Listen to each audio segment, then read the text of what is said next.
읽겠습니다. 사무엘하 12장 1절에서 9절 말씀 우리 함께 보겠습니다. 사무엘하 12장 1절에서 9절.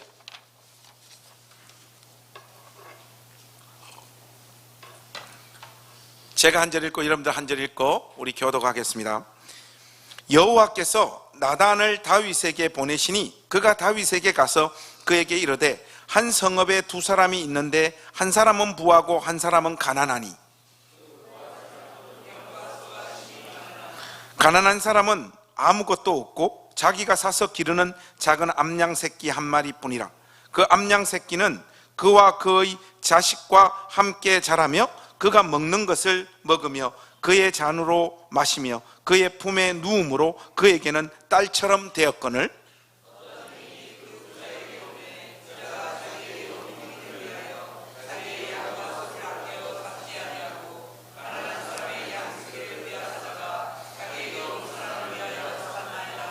다윗이 그 사람으로 말미암아 노하여 나단에게 이르되 여호와의 살아계심을 두고 맹세하노니 이 일을 행한 그 사람은 마땅히 죽을 자라.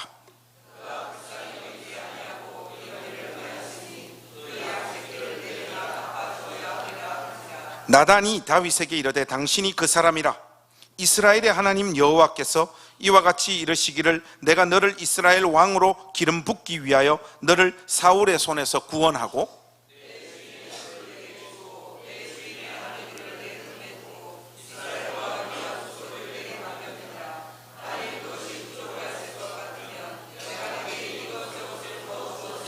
우리 9절 말씀 우리 함께 다 같이 읽겠습니다. 그런데 어찌하여 내가 여호와의 말씀을 업신여기고 나 보기에 악을 행하였느냐.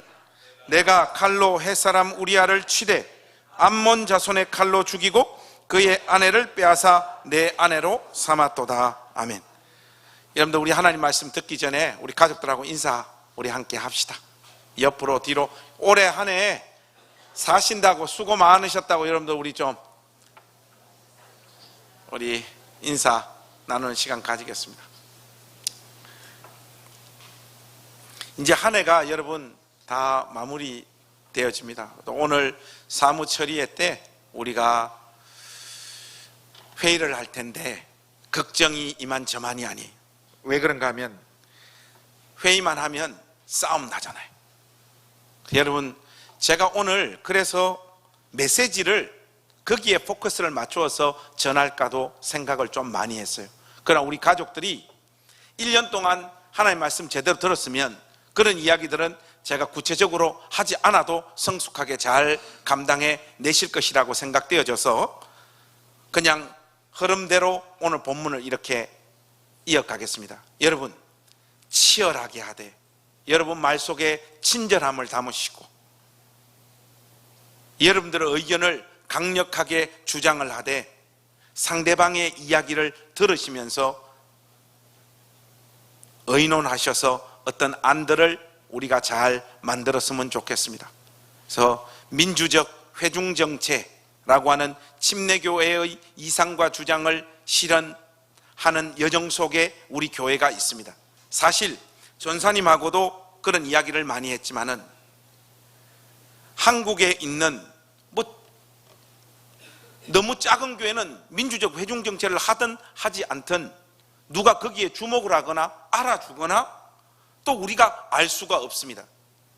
그러나 일반적으로 침례교회가 민주적 회중정체를 실질적으로 침례교회의 이상과 주장대로 펼치고 실현하는 교회는 제가 꼬마 때부터 교회를 다니면서 눈을 씻고 봤지만 하나도 없어요. 침례교회는 자칫하면 목사의 일당 독재로 흘러가기 딱 알맞은 구조입니다. 여러분들이 이것을 하지 않겠다, 또 저 역시 목회자로서 이 길을 가지 않겠다라고 결심하면서 세운 교회가 행신 침례교회입니다. 여기에 성경적인 민주적 회중정체가 온전히 실현되어지도록 관심을 가져주십시오. 그리고 다른 사람의 의견에 귀를 열어주셔서 또 여러분들의 의견들을 표현해 주셔서 모두가 다 조롱하고 손가락질 하잖아요. 민주적 회중정체, 교회 그렇게 운영해봐라 교회가 되는가? 이 소신을 가지고 이 길을 나섰던 모든 목사님들이 5년, 길게는 10년 이 실험을 하다가 전부 다 나가 떨어지고 교회들은 10년 안쪽에 다 사라져버린 이런 현실을 우리가 만나고 있습니다. 여러분, 여기 이곳에 진실로 성경적인 민주적 회중정체를 실현하기 위하여 몸부림쳤던 교회가 있다는 것을 우리 후배들이 보고 그들도 용기를 내어 저렇게 교회를 운영해도 교회가 망하지 않구나, 이 흔적 남기고 우리 후배들이 여기저기서 정말로 교회는 특정한 사람의 어떤 영향력과 힘에 의해서 결정되어지는 곳이 아니고 왕 대신 주님께서 주인이 되셨고 그 양들이 민주적 회중정체 가운데 교회를 운영하는 곳이라고 하는 것들을 우리가 보여줘야 됩니다. 그래야지 여기저기서 주님의 몸된 교회가 특정한 어떤 사람의 힘과 영향력에 의하여 좌지우지 되어지는 일들이 더 이상 없습니다. 여러분, 세상도 얼마나 빠르게 변하고 있습니까? 교회가 세상이 그렇게 변하기 때문에 변하는 것이 아니라 지금 세상이 이렇게 변하고 있는 그런 어떤 민주적 가치, 그런 것들은 이미 2000년 전에 성경에서 이미 명명백백하게 기록되어져 있는, 먼저 있는데 우리의 믿음의 부족과 우리의 욕심과 우리의 정욕 때문에 이것을 그동안 교회가 이루지 못했던 것이에요. 이 일들을 이루는 데 있어서 저와 여러분들이 깨어나야 됩니다. 성숙해야 됩니다. 그래야지 침례교회가 이상과 주장으로 말하고 있는 이 교회를 세울 수 있다는 것. 그래서 여러분, 이 일에 여러분 정말로 관심을 가져주시고, 가급적이면 시간이 좀 지나고 오늘 점심을 좀 늦게 먹더라도 여러분들의 자리를 꼭 지켜주시기를 주님의 이름으로 부탁드립니다. 오늘 이 사무엘하 12장 이 말씀들 가지고 하나님 말씀 전가하겠습니다.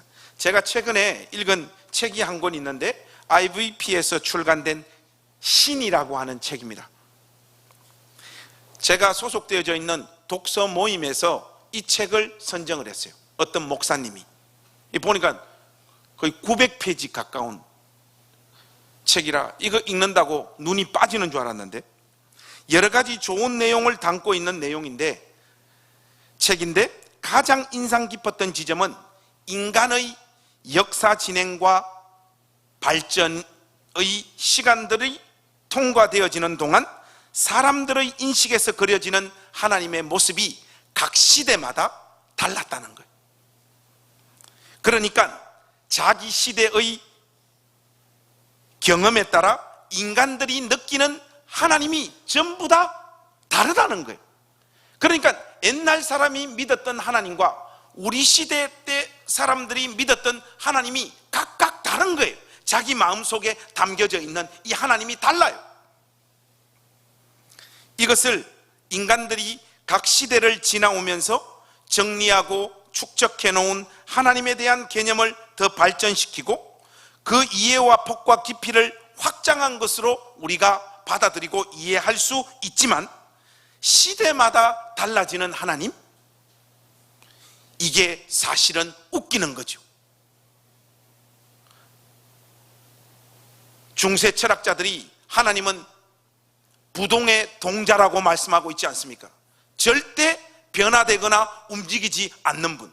그런데 인간들이 자기 시대 가운데 이 하나님을 각각 다르게 이해를 하고 있다는, 개인적으로 저는 인간들이 가지고 있는 하나님에 대한 이해는 지극히 파편적이고 협소할 수밖에 없겠다라고 이 책을 읽으면서 생각을 했습니다. 여하튼 인간들은 자신들이 확보한 신에 대한 정보를 근거로 종교를 만들어냅니다. 세상의 모든 종교는 결국 인간 쪽에서 이니셔티브를 쥐고 있는 것이죠. 자기가 이해한 신, 그리고 이 신을 어떻게 자기 뜻대로 움직일 수 있을까, 이게 세상 모든 종교들이 가지고 있는 종교 시스템입니다. 그러니까 인간들이 이해한 하나님의 설정, 그런 다음 그 신을 조종하고 움직일 수 있는 교리와 종교적인 시스템을 구축하고, 그 다음은 자기들이 다 만들어 놓은 이 교리와 시스템을 즉 공식처럼 투입하게 되어지면 그 신이 움직인다 라고 하는 것이 세상 사람들이 가지고 있는 모든 종교의 특징이죠. 하나님은 이런저런 존재다라고 정의하지만 사실은 가소로운 이야기들입니다. 기독교에서 말하는 하나님은 인간의 정성과 성심으로 파악할 수 있는 존재가 아니에요.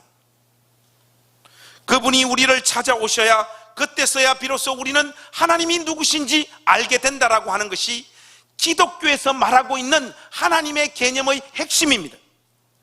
인간의 몸을 입고 이 세상 가운데 오신 예수님, 성육신이라고 하죠.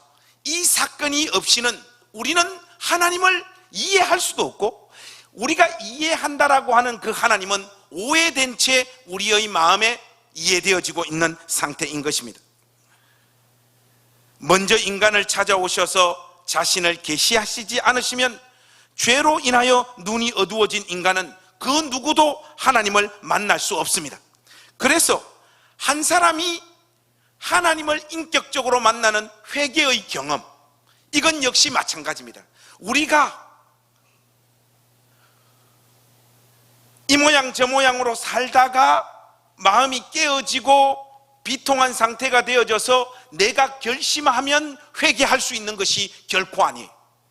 여러분에게는 이 회개라고 하는 경험들이 마치 그렇게 느껴지실 수 있습니다. 그러나 여러분에게 그런 현상이 나타나고 있는 것은 성경적으로 보자면 그게 여러분 쪽에서의 어떤 결심이 이루어져서 그런 회개의 열매가 맺히는 것이 아니고, 하나님의 선행하시는 은혜의 역사가 여러분 영혼 가운데 임한 것이에요. 그 하나님의 찾아오심이 없을 때 인간은 자기가 죄 가운데 뒹굴고 있으며 자기의 죄의 구체적인 내용이 무엇인지를 인간은 알 수 없다라고 하는 것이 성경이 우리에게 말하고 있는 내용이죠. 지난 시간의 본문과 오늘의 본문을 가만히 살펴보시면 여러분, 중요한 동사 하나가 반복되어지고 있음을 우리가 확인할 수 있습니다. 여러분, 지난주 본문이었던 11장을 잠깐 한번 보시겠습니까? 거기에 보시면, 자, 제가 여러분들에게 퀴즈 형식으로 내드리겠습니다. 1절, 3절, 4절, 6절, 그리고 27절에 등장하고 있는 동사 하나, 반복되어지는 동사가 하나 있습니다. 한번 다시 불러드릴게요. 1절, 3절, 4절, 6절, 27절에 이 동사가 반복해서 등장하고 있습니다. 여러분, 뭐죠? 여러분 혹시 영어 성경으로 지금 보고 계십니까? 반복되어지는 동사가 거기 하나 있잖아요. 이 뭡니까? 아는데 부끄러움을 당할까 싶어서 입을 크게 열어 말씀을 못 하시는 것 같아요. 여러분, 반복되어지는 동사가 뭐죠? 보내다. 과감하게 하세요. 여러분, 보내다라고 하는 동사예요. 다윗은 자기가 가용할 수 있는 인적 자원을 보내서 자기의 삐뚤어진 욕망을 충족시킵니다. 하나님 앞에서 죄를 저지른 것이죠. 그럼에도 불구하고 그는 그것이 하나님 보시기에 악한 죄라고 하는 것을 인식하지 못하고 있습니다. 죄 가운데 자신의 영적 실상을 알지 못하고 지내는 다윗을 향하여 하나님께서 사람을 보내고 계십니다. 오늘 본문인 12장 1절 말씀을 한번 보십시오. 여호와께서 나단을 다윗에게 어떻게 했다고요? 보내시니 그가 다윗에게 가서 그에게 이르되, 이렇게 말하고 있습니다. 사람을 보내서 자기의 욕심과 정욕을 채웠던 이 다윗은 자기 죄가 뭔지도 모르고 멀쩡하게 자기 삶을 잘 살고 있습니다. 바로 이 순간에 하나님께서 나단 선지자를 그에게 보내셔서 그의 죄가 무엇인지 구체적으로 지적하고 있는 것입니다. 죄를 짓기 위해 사람을 보낸 다윗의 모습과 다윗의 그 죄를 드러내셔서 회개의 자리로 인도하시기 위하여 사람을 보내시는 하나님의 모습이 11장과 12장에 이렇게 대조되어져 나타나고 있는 것입니다. 인간이라고 하는 존재는 하나님께서 먼저 찾아오시기 전에는 죽었다 깨어나도 자기 죄를 자각할 수 없습니다. 변명하거나 정당화할 뿐이죠. 다윗을 보십시오. 우리아를 죽이고 다윗과 바세바 사이에서 아기가 태어나고 전쟁은 승리에 가까워지고 모든 것이 평안해진 이 상태에서 자신이 저지른 죄에 대해 다윗은 철저하게 무지한 가운데 자기 삶을 평상시와 같이 그냥 살아가고 있습니다. 바로 그때 하나님은 나단 선지자를 보내셔서 그의 죄의 실체를 폭로하고 계십니다. 나단 선지자는 어떤 이야기를 비유하여 다윗의 죄를 지적하기 시작을 하는데, 이것은 제가 풀어서 여러분들에게 설명드리기보다는 본문 자체를 한번 다시 우리가 읽어보는 것이 훨씬 좋을 것 같습니다. 1절 하반부에서 4절까지 우리 한번 같이 읽어보실까요? 한 성읍에 두 사람이 있는데 한 사람은 부하고 한 사람은 가난하니 그 부한 사람은 양과 소가 심히 많으나 가난한 사람은 아무것도 없고 자기가 사서 기르는 작은 암양 새끼 한 마리뿐이라. 그 암양 새끼는 그와 그의 자식과 함께 자라며 그가 먹는 것을 먹으며 그의 잔으로 마시며 그의 품에 누움으로 그에게는 딸처럼 되었거늘 어떤 행인이 그 부자에게 오매 부자가 자기에게 온 행인을 위하여 자기의 양과 소를 아껴 잡지 아니하고 가난한 사람의 양새끼를 빼앗아다가 자기에게 온 사람을 위하여 잡았나이다 하니. 여러분, 이게 저만의 느낌인지 몰라도 여기 지금 등장하고 있는 이 새끼라고 하는 단어이지 않습니까? 이게 지금 이 문맥상에서는 이렇게 부드럽게 이렇게 읽고 그렇게 이렇게 다가와야 되는 단어인데 저는 이상하게 욕을 하는 것 같아요. 저 발음의 액센트는. 여러분들도 좀 그렇게 느껴지세요? 암양새끼, 양새끼 뭐 이렇게. 여하튼 나단은 이 이야기를 통해 어린 암양이 가난한 사람에게는 얼마나 소중한 존재였고 또 그것을 빼앗은 부자는 얼마나 파렴치한 인간인가를 드러내고 있습니다. 무엇보다 여기에 등장하고 있는 어휘를 여러분 자세히 한번 보십시오. 먹다, 마시다, 눕다, 딸, 이런 단어들은 전부 바세바 사건을 우회적으로 암시하는 단어들이 다윗의 감정선을 흔들 수밖에 없는 단어 선택들, 스토리들을 가지고 지금 나단 선지자가 알아쳐먹으라고 이야기하고 있습니다. 네가 얼마나 악질적인 죄를 하나님과 사람 앞에서 행했는가 알아먹으라고 이 스토리와 이 단어를 선택해서 이야기를 하고 있어요. 이 이야기를 듣고 다윗이 보여야 하는 반응은 당연히 회개여야 돼요. 근데 여러분 5절과 6절 한번 보십시오. 다윗의 반응이 어떻게 나와 있습니까? 우리 5절 6절도 한번 같이 읽겠습니다. 시작. 다윗이 그 사람으로 말미암아 노하여 나단에게 이르되 여호와의 살아계심을 두고 맹세하노니 이 일을 행한 그 사람은 마땅히 죽을 자라.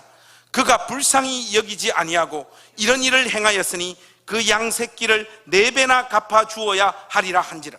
여러분, 지금 다윗은 격한 감정을 쏟아놓고 있습니다. 자신의 소유물은 아끼면서 가난한 이웃의 소유는 아끼지 않은 부자의 비열한 행위에 대한 분노를 지금 다윗이 표출하고 있어요. 언약의 땅, 이스라엘에서는 있을 수 없는 짓을 부자가 행했다는 것이 다윗이 가지고 있는 입장이죠. 6절에서는 그 부자는 이 양새끼를 4배나 갚아야 한다라고 선언을 하고 있는데, 이거 지금 다윗이 하나님 말씀에 익숙한기 때문에 이 4배를 갚아야 된다라고 이야기를 하고 있는 것이거든요. 출애굽기 22장 1절에 나와 있는 하나님 말씀을 근거로 지금 이 이야기를 하고 있는 것입니다. 참 신기한 것은요, 명백하게 자기를 빗대어 하는 이야기를 알아먹지 못하고 그 짓을 행한 사람은 보상을 4배로 하고 마땅히 죽어야 된다라고 선언하고 있는 이 다윗의 영적 무지를 여러분 한번 생각해 보시라고. 이 정도로 말하면 알아먹어야 하는데 감을 잡지 못하고 있잖아요. 사람을 죽이고 그의 아내까지 차지한 명백한 죄를 저지른 당사자가 이런 스토리를 듣고도 나한테 지금 하는 이야기구나, 그걸 지금 알아먹지 못한다는 것이 이게 말이 됩니까, 여러분? 이 구약 신학자인 포클만이라고 하는 유명한 구약 신학자가 있는데, 다윗의 태도는 우리아와 바세바 사건으로 인한 양심의 가책을 반영하는 것으로 설명하더라고요. 이거 설명이 조금 독특해요. 그래서 제가 여러분 그대로 이 문장을 가지고 왔습니다. 여러분 한번 들어보세요. 이 포클만이라고 하는 신학자는 다윗이 이렇게 분노하고 4배로 갚아야 된다라고 하는, 좀 평상시보다는 확실히 오바를 하고 있는 다윗의 이 태도를 이렇게 분석을 해요. 그는 간음을 행하고 냉소적인 살인을 통해 그 사실을 숨긴 일로 매우 혼란스러운 상태였다. 그때 이후로 그는 이 무도한 일들을 숨기고 안정을 얻기 위해 엄청난 양의 에너지를 소모해야만 했다. 여기서는 그의 에너지가 불의한 행위에 대한 분노로서 나타나고 있다. 비록 에너지의 방향과 형태는 다르지만 그 근원은 모두 다윗의 보이지 않는 생명력이다. 다른 사람을 정죄함으로써 그가 얻고자 했던 큰 만족은 우리아의 제거로 인해 다윗의 마음속에 생긴 공허함을 채우기 위한 것이었다. 신학자들의 특징은 뭐냐 하니까 쉬운 말도 어렵게 하는 재주가 있는 것 같아요. 여러분, 이거 간단한 거 아닙니까? 죄 지은 놈이 양심 찔리니까 더 공의롭게 내지는 더 착하고 좋은 일을 통하여 자기 마음을 달래고 있다, 그 말이잖아요. 사실 제가 공부를 해서 신학자가 됐어야 되는데, 머리와 영어와 모든 건 다 되는데 돈이 없었어. 공부를 해보니까 저는 공부를 할 머리가 아니더라고요. 그래서 영국에서 돌아왔습니다.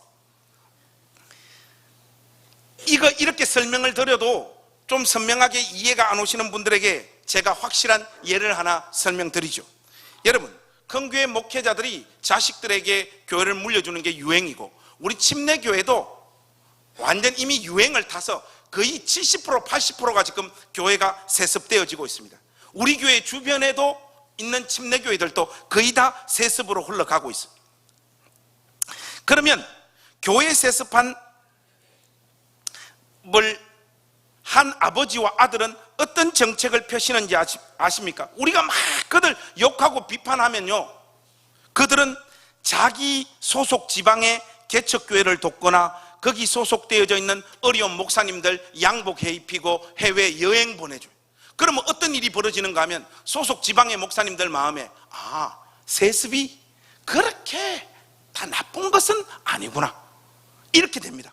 그러면 그 이야기를 들은 세습한 인간들, 그리고 세습받은 아들들의 마음에는 이 세습을 통하여 하나님이 우리를 이렇게 쓰시는구나, 이렇게 하는, 지금 다윗이 이 분노를 하고 있는 상태가 이겁니다.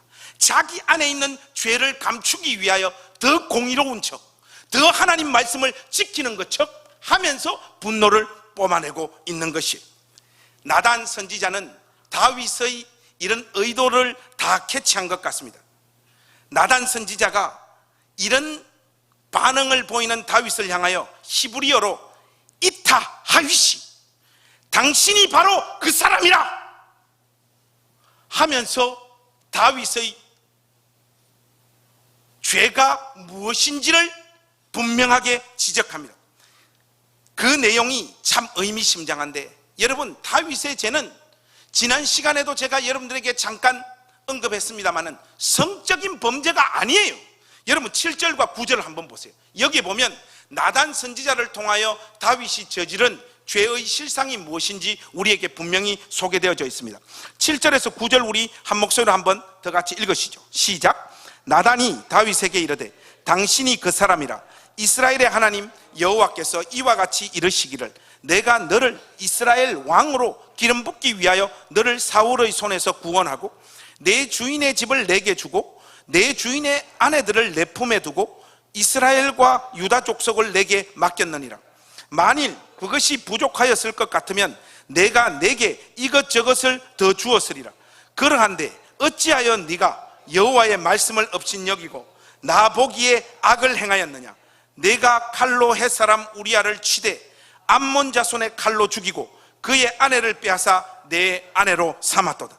나단 선지자가 다윗을 찾아와 들려주었던 비유와 금방 우리가 읽은 이 말씀을 근거로 다윗의 죄명을 확정짓자면, 자기에게 이미 충분한 집과 돈과 아내들이 있음에도 불구하고 가난한 자의 가장 소중한 것을 자기 욕심을 채우기 위하여 그것마저 탈취한 죄, 이것이 다윗이 하나님 앞에 저지른 죄입니다. 그래서 그의 죄명은 성범죄가 아니라 탐욕이에요. 여러분, 탐욕입니다. 자기 탐욕을 채우기 위하여 동원한 방법들이 살인이고 간음이고 도둑질입니다. 다윗은 왜 이렇게 담대하게 이 짓을 해버렸을까요? 여러분, 계산 튕겨 보니까 우리아는 이방인이었기 때문입니다.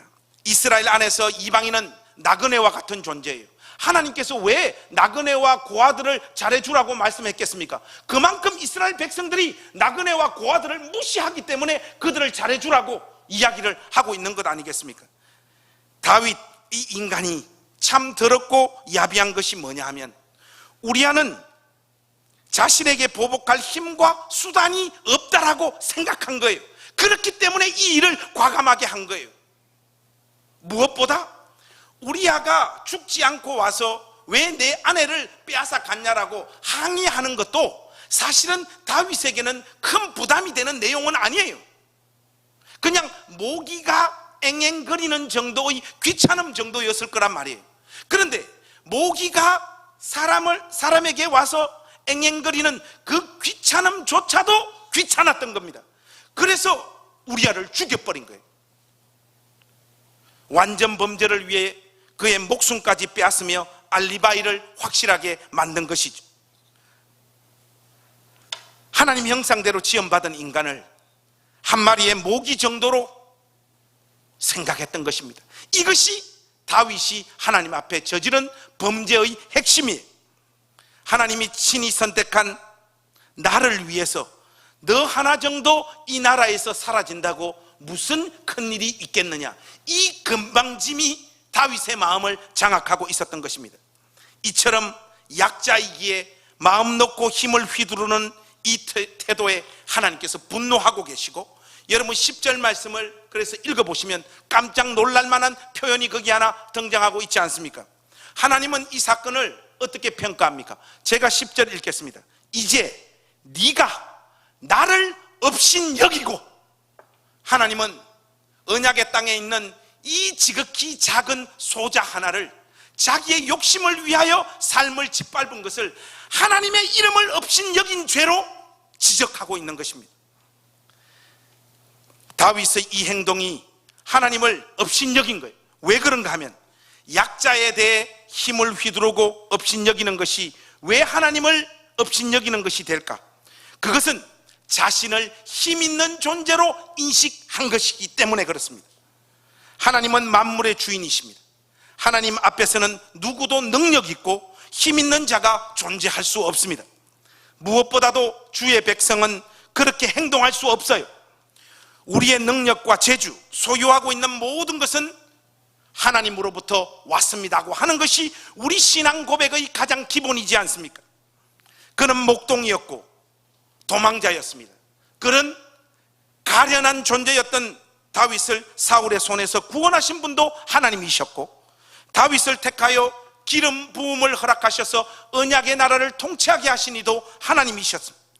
다윗이 누리고 있는 모든 것이 하나님으로부터 주어진 것이기에 그의 근본과 그의 위치는 우리야와 똑같은 연약한 자, 이 인식을 다윗이 놓으면 안 되는데, 지금 가용할 수 있는 모든 수단이 자기 손에 들어온 이 시점에 이 의식에서 떠나버린 거예요.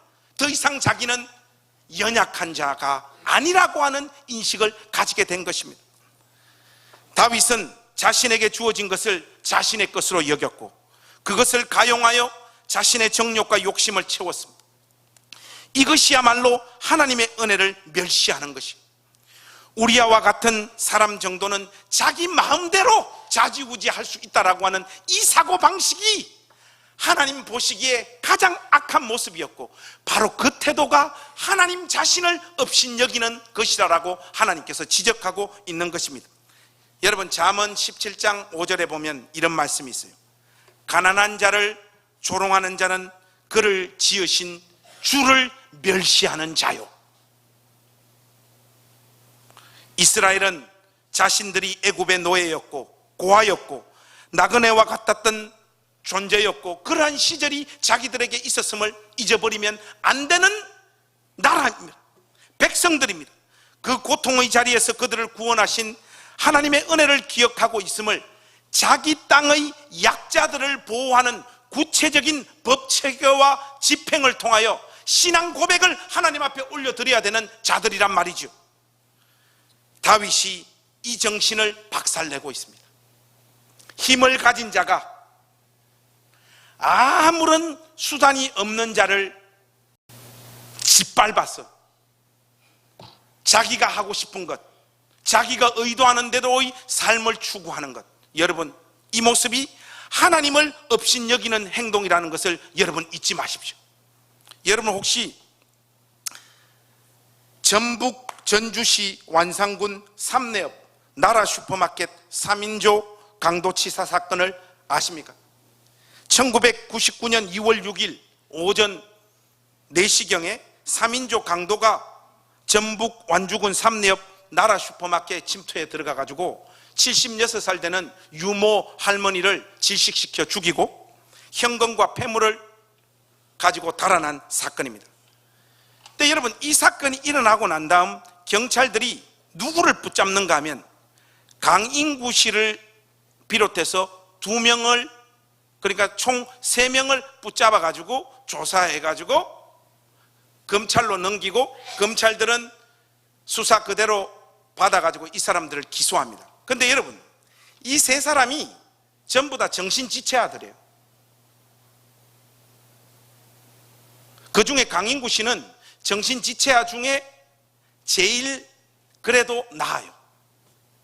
한글을 읽을 줄은 압니다. 근데 쓰지는 못합니다. 아버지하고 은행에 가면 아버지가 한글을 읽지도 못하고 쓰지도 못하기 때문에 아버지가 은행 직원에게 자기 이름을 이야기를 하면 은행 직원이 아버지 이름을 써줘요. 그러면 이 강인구는 같이 아버지 따라가 가지고 한글을 모르기 때문에 아버지 이름을 쓰는 게 아니라 그대로 그립니다. 그러면서 살았어요. 그리고 이 아버지도 정신지체예요. 어머니는 정상이신데 이 팔이 왼팔이 장애여서 가정 생계를 위해서 뭐 호떡도 팔고 좌판도 하고 그렇게 살아가는 사람인데 경찰이 이 강인구 씨를 비롯해 가지고 정신지체아 2명을 데리고 와 가지고 조사를 해 가지고 기소해 가지고 감옥으로 보내버리는데 재미난 게 있어요. 진술서를 쓰는데 강인구 씨가 쓴 진술서가 있는 거예요. 그게 최종적인 증거로 내가 이 할머니를 죽였다라고 하는 자필 진술서 때문에 이 강인구 씨가 결정적으로 깜빵에 갑니다. 그런데 알고 보니까 경찰들이 겁나게 알을 두들겨 팬 거예요.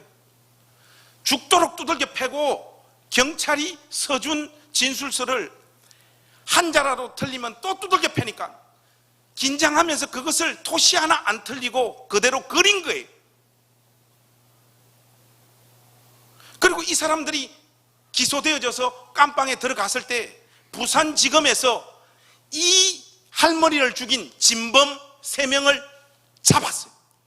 그래가지고 다 죄를 확정지어가지고 전주지검으로 이 사건을 이첩을 했는데 담당 검사가 사람을 죽였다라고 말했다가 안 죽였다, 자꾸 진술을 앞뒤로 이렇게 바꾸니까 진짜로 이 할머니를 죽인 사람들을 무죄로 처리를 하고 처음 잡았던 이 강인구 씨하고 그 2명 정신지체 아들을 깜빵 들어가서 원래대로 다 살도록 조치를 해버린 거예요. 이게 지금 언론에 드러나서 시끄럽습니다. 지금 시끄러운데 여기에 보면 그런 내용이 나와요. 너희들 똑바로 말해. 너희들이 할머니 죽였지? 두들겨 패고 협박을 하니까 이 진범들하고 이 강인구 씨를 비롯한 이 할머니 죽일 힘도 없고 머리도 없는 이 사람들을 대질신문을 시켰다.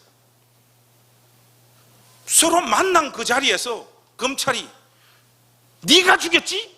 너희들이 죽였지? 하니까 이 애가, 이 정신지체 상태에 있는 애가 또 맞을 거 그게 두려워가지고 우리가 죽였다는 거예요.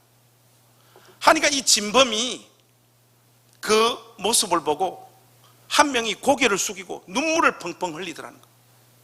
그래서 이 강인구 씨가 이런 말을 해요. 태어나서 제일 고마웠던 사람이 누군가 하면 그 진범 중에 한 사람, 나를 위해서 양심이 그래도 찔려가지고 눈물 흘려줬던 그 사람이 제일 고맙다는 거예요. 세상에서 나를 위해 울어준 사람은 그 사람뿐이었다는 거예요. 그리고 그 사람들은 풀려나고 이 사람들은 다시 감방으로 갑니다. 이걸 취재하는 기자가 강인구 씨에게 그걸 물어요. 태어나서 이때까지 살면서 언제 제일 행복했냐고. 이 복역 다 하고 나온 이 강인구 씨를 찾아서 언제 제일 행복하냐. 엄마가 살다가 이제 더 이상 살 수가 없는 거예요. 인생이 너무 고통스럽고 힘드니까. 그래서 인구야, 이거 엄마가 적어주는 거 가서 이거 사가지고 와 하니까 이 아들은 엄마가 너무 좋잖아요. 엄마한테 자기가 도움이 될 수 있다라고 생각을 해가지고 그 적어준 거 그대로 가지고 가게 가서 그걸 사가지고 하고 엄마 주니까 엄마가 입에 털어넣는데 좀 있다 보니까 엄마 입에서 막 거품이 막 나오더라고요. 이거는 엄마 죽는지도 모르고 수건 가지고 엄마 입 닦아주고 엄마가 인구야 여기 와봐라 하고 이 정신지체 알을 안고 엄마가 거품에서 죽어요. 엄마는 죽어요. 이 기자가 당신 살면서 언제 제일 행복했냐 그렇게 물으니까 엄마가 나를 끌어안고 마지막으로 잔 날, 그때 정말로 따뜻했다고 생각해 보니까 그때가 내 인생에서 제일 따뜻하고 행복했던 날입니다. 이것이 이 강인구 정신지체 이 청년의 화양연화입니다. 여러분, 화양연화 무슨 말씀인지 아시죠? 자기 인생에서 가장 꽃피고 행복하고 좋았던 날, 죽어가는 엄마 품에 안겨가지고 잠잤던 그날. 세상이 얼마나 악질인가 하면 얘들을 감옥으로 보냈던 이 최모 검사는 지금 어떤 짓을 하는가 하니까 그 수사가 잘못됐다라고 기자회견하는 이 사람들을 지금 다시 고소를 했어. 삼내 가짜 범인들 3인들과 박준영 변호사가 허위 사실을 적시한 명예훼손 행위로 자기에게 어려움을 줘가지고 자기가 지금 스트레스 받아가지고 우울증 걸렸다. 이 검사가 이들을 다시 기소한. 여러분, 이게 있잖아요. 우리가 살아가는 세상의 모습입니다. 다윗이 우리아를 짓밟은 딱 그 모습 그대로의 모습이 우리가 사는 이 세상에도 그대로 재현되어지고 있어요. 여러분하고 제가 꼭 열어서 함께 보고 싶은 말씀이 있습니다. 여러분, 마태복음 25장으로 한번 가보십시다. 이 설교의 흐름 그대로를 가지고 마태복음 25장으로 한번 가보겠습니다. 25장 31절에서 46절까지. 여러분, 아주 긴데요, 교회 와서 함께 온 가족들이 소리내서 하나님 말씀 읽는 거, 이거 참 좋은 거니까 31절부터 우리 46절까지 우리 크게 우리 한번 낭독하겠습니다. 시작. 인자가 자기 영광으로 모든 천사와 함께 올 때 자기 영광의 보좌에 앉으린 민족을 그 앞에 모으고 각각 구분하기를, 목자가 양과 염소를 구분한 것 같이 하여 양은 오른편에 염소는 왼편에 두리라. 그때 임금이 그 오른편에 있는 자들에게 이르시되, 내 아버지께 복받을 자들이여, 나와 창세로부터 너희를 위하여 예비된 나라를 상속받으라. 내가 줄일 때 너희가 먹을 것을 주었고, 목마를 때 마시게 하였고, 나그네 되었을 때 영접하였고, 헐벗었을 때 옷을 입혔고, 병들었을 때 돌보았고, 옥에 갇혔을 때 와서 보았느니라. 이에 의인들이 대답하여 이르되, 주여 우리가 어느 때에 주께서 줄이신 것을 보고 음식을 대접하였으며 목마르신 것을 보고 마시게 하였나이까? 어느 때에 나그네 되신 것을 보고 영접하였으며 헐벗으신 것을 보고 옷 입혔나이까? 어느 때에 병드신 것이나 옥에 갇히신 것을 보고 가서 배웠나이까 하리니, 임금이 대답하여 이르시되 내가 진실로 너희에게 이르노니 너희가 여기 내 형제 중에 지극히 작은 자 하나에게 한 것이 곧 내게 한 것이라 하시고, 또 왼편에 있는 자들에게 이르시되 저주를 받은 자들아 나를 떠나 마귀와 또 그 사자들을 위하여 예비된 영원한 불에 들어가라. 내가 줄일 때 너희가 먹을 것을 주지 아니하였고, 목마를 때 마시게 하지 아니하였고, 나그네 되었을 때 영접하지 아니하였고, 헐벗었을 때 옷 피지 아니하였고, 병들었을 때와 옥에 갇혔을 때 돌보지 아니하였느니라 하시니, 그들도 대답하여 이르되 주여 우리가 어느 때에 주께서 줄이신 것이나 목마른 것이나 병드신 것이나 옥에 갇히신 것을 보고 공양하지 아니하였나이까? 이에 임금이 대답하여 이르시되 내가 진실로 너희에게 이르노니 이 지극히 작은 자 하나에게 하지 아니한 것이 곧 내게 하지 아니한 것이니라 하시니, 그들은 영벌에 의인들은 영생에 들어가리라 하시니라. 여러분, 예수님이 여러분 생애의 주님이시고 구세주 되십니까? 그런 자들은 지극히 작은 소자를 업신여기지 않습니다. 지극히 작은 소자를 업신여기는 자는 하나님을 업신여기는 자들. 이 말씀에 근거하면 우리는 어떻습니까?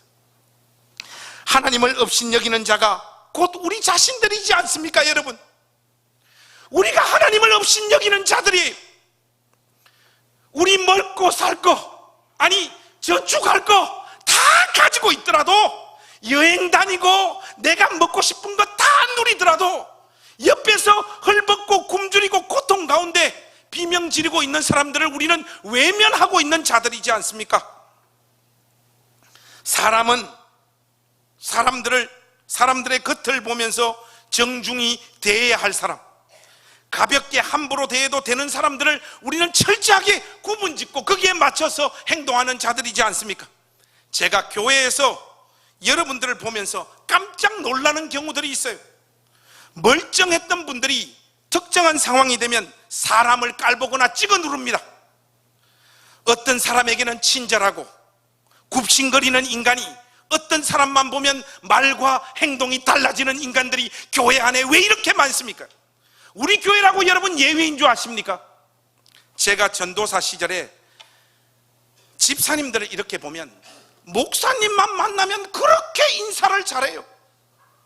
그리고 목사님에게는 왜 그렇게 친절하고 따뜻하게 대하는지 모르겠습니다. 더 노골적으로 이야기하자면 목사님에게는 거의 다 저자세예요. 뭐 평생 저에게도 그렇게 해주세요. 인격 대 인격으로 대화하지 못하고 그냥 목사님 앞에만 가면 저자세입니다. 그런데 그때는 제가 전도사였지 않습니까? 근데 이상하게 말이에요, 교회 짬밥 좀 먹고 여기 뭐 장로가 되고 안수집사가 되고 이러면 저를 부르는 호칭이 전도사님이 아니에요. 김전도사 이리 와봐, 이 쌍.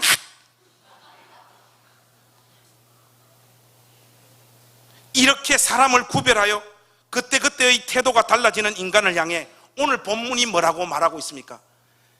당신이 바로 그 사람이라. 한 공동체의 수준은 그곳에 존재하는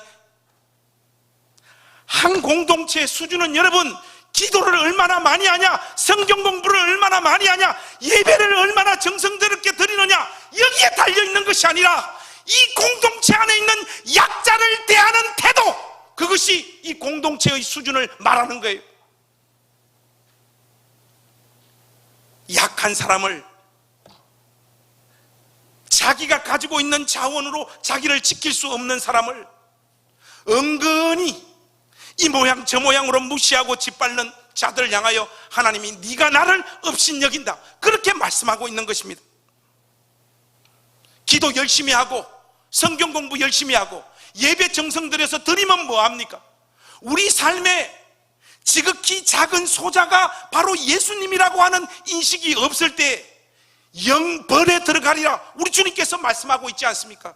우리의 이 고백의 진정성은 공동체 안에 소속되어져 있는 약자를 대하는 태도, 그거에 달려서 우리의 믿음이 진짠가 가짠가가 판가름 난다라고 하는 이 두려운 말씀을 여러분 심령에 오늘 이 본문을 근거로 깊숙이 새겨 넣을 수 있기를 주님의 이름으로 부탁합니다.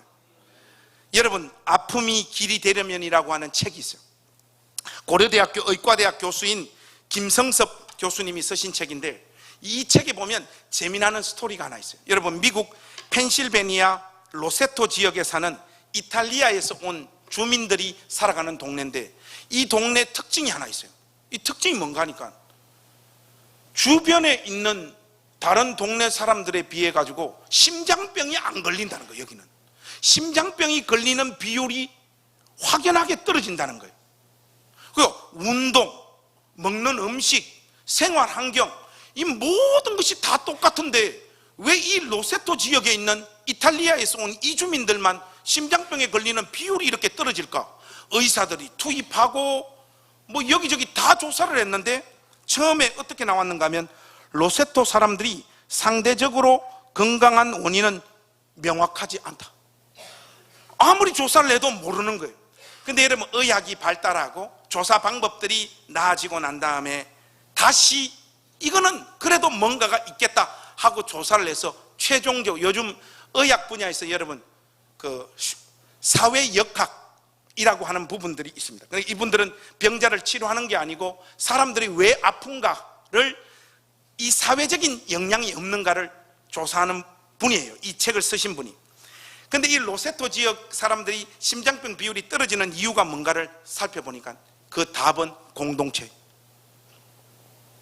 제가 그대로 가져왔습니다.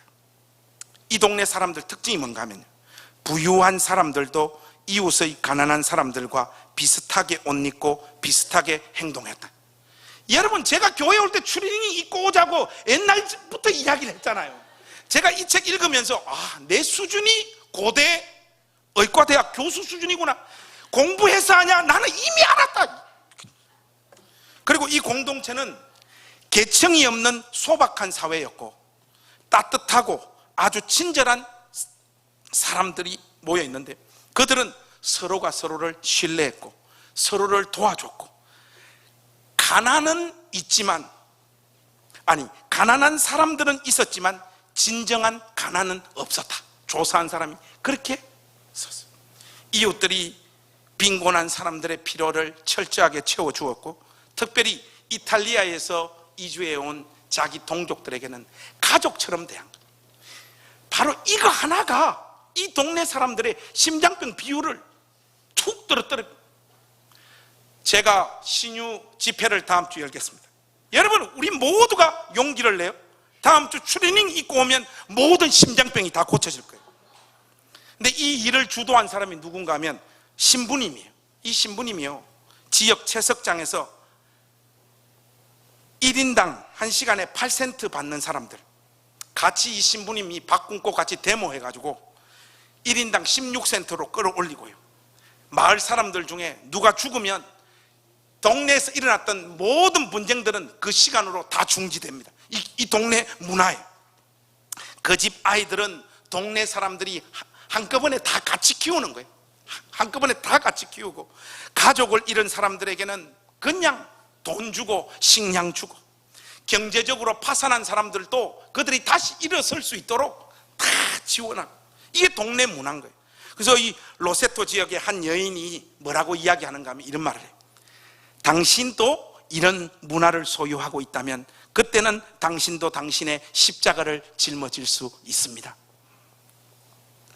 내가 속한 공동체가 나를 보호하고 지켜준다라고 하는 확신, 내가 내 생의 위기 가운데 처했을 때 주변의 교회 권속들이 내 손을 놓지 않을 것이라고 하는 이 확신, 이것만이 사람을 살리는 거예요. 여러분 교회 담임 목사님에 대해서 여러분 잘 아십니까? 제가 이 질문을 여러분들에게 하는 이유는 한 가지예요. 저의 교회론이 뭡니까? 김관성 목사의 교회론을 한 문장으로 이야기하자면 뭡니까? 제가 이 설교를 준비하면서 저의 교회론을 이렇게 적어왔어요. 평상시에도 여러분들에게 많이 했던 거예요. 주님이 우리를 잘 안 도와주시니 우리끼리라도 돕고 살자. 이게 저의 교회론입니다. 불신앙 같아 보이죠? 천만의 말씀입니다. 우리가 그리스도의 몸된 교회입니다.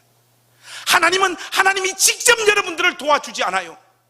자신의 몸인 우리를 통하여 서로를 돕는 것입니다.